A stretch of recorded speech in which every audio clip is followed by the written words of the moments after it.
The starting point for this project is a book actually my grandmother made for me when I was a toddler. It's like a textile, I would say interactive textile book. It's like 12 pages. Every page has like a visual image and it's made out of textile and it's made interactive through like buttons, zippers, things you can move around, things you can snap or detach and stuff like that.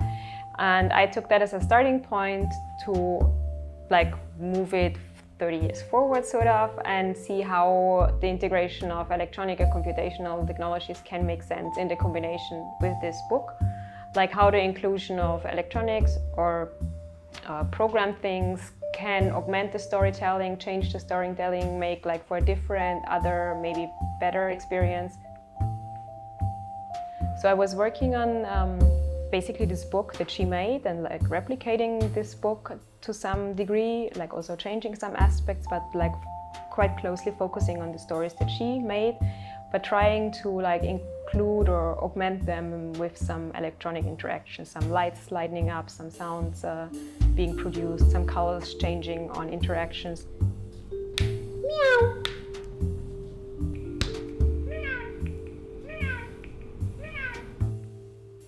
And apart from like this craft aspect to electronic making and to computational making, what I'm also interested is in exploring how this augmentation of a story with electronic aspects or electronic interactive aspects makes sense in this context of an interactive book of storytelling in general.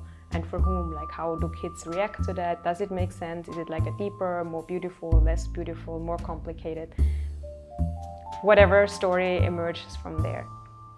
Continuing, apart from finishing this one book, it's also really interesting for me to see like how people interact with that in once it's finished, or like what other people with craft skills think they want to make themselves out of this proposal, like what stories they want to tell, how that would look like, what illustrators maybe can take away from such an approach, like really just a proposal, like how could electronic textile storytelling in this book form look like.